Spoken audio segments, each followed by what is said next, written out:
Инструменты рисования. Начнем с инструмента карандаш. Хотя заранее скажу, что в CC 2015 версии появился инструмент Shaper, который позволяет нарисовать что-то без особой точности, но старайтесь замкнуть эту фигуру. Допустим, вот такой кривой объект рисую, и после того, как я отпускаю левую кнопку мыши, получается эллипс. Или вот такую фигуру рисую, получается квадрат. Такая функция, нечасто используемая, все-таки начинаем с основных инструментов рисования, а это именно карандаш. Карандаш, pencil, клавишный эквивалент, буква N. Мы рисуем карандашом абсолютно произвольно, как рука пойдет. Я сейчас пытаюсь нарисовать профиль, ресницы, челку и так далее. Кстати, замечаете, что когда я рисую челку, хочется много волосиков нарисовать, почему-то не получается создание новой линии, а я редактирую ту линию, которая уже нарисована. Важнейшие опции у карандаша есть, особенно опция Edit Selected Paths. Давайте посмотрим, как туда войти. Опции карандаша открываются двойным кликом по самому карандашу. Двойной клик по самому карандашу.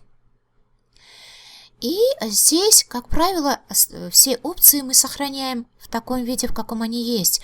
Это точность рисования. Точность учитывается по пикселям монитора. Закрасить фил заливкой создаваемую линию. Сохранить выделенной линию очень рекомендуется. Мы сразу оцениваем ситуацию, много ли узлов получилось, надо ли уменьшить количество. Иногда при PDF и особенно по скрипт печати большое количество узлов затрудняет процесс печати. Чтобы задать сглаженность при нажатой Alt, это можно делать. Замыкается, если хотите замкнуть линию, то при расстоянии между концевыми точками 15 пикселей можно включить, можно выключить.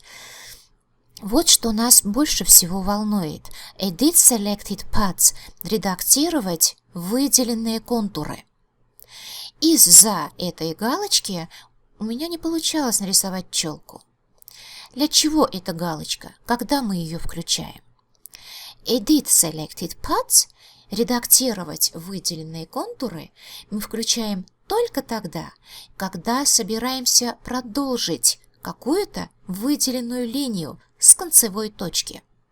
Например, я нарисовала, допустим, волосы и хочу продолжить, не отдельную линию нарисовать, а как продолжение идти дальше. С концевой точки в том же направлении двигаюсь и продолжаю эту линию. Это все одна и та же линия. Одна и та же линия.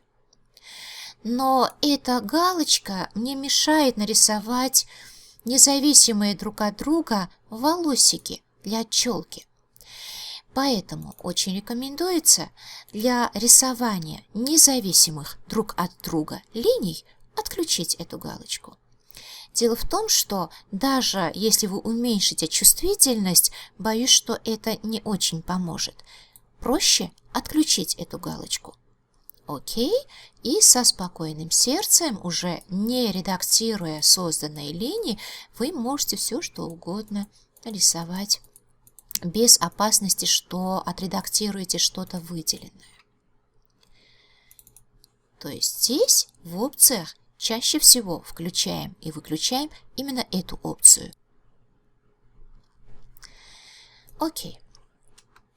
Если вы уже нарисовали линию незамкнутую и хотите замкнуть, то для этого существует клавиатурная комбинация Ctrl-J. Ctrl-J. Я выделяю незамкнутую кривую и нажимаю Ctrl-J. Замыкается кривая прямым сегментом. Или я нарисую две кривые Одна с такой обводкой, вторая, которая находится на переднем плане, с другой обводкой. Я специально их делаю разными, чтобы вы видели, как они будут сейчас объединены. Пожалуйста, переднего плана обводка, она потолще и с голубой такой вот заливкой.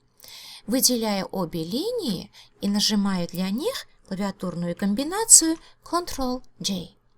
То есть можно также объединить две незамкнутые кривые этой клавиатурной комбинацией, именно по две. Несколько объединить не получится. И переднего плана линия свои данные, толщину и цвет обводки передает нижележащей линии. В вашей папке в разделе 4 есть много заданий на эту тему. На досуге рисуйте, пожалуйста. Это все очень интересно. И лепестки, и жучка. Потренируйтесь, попрактикуйтесь.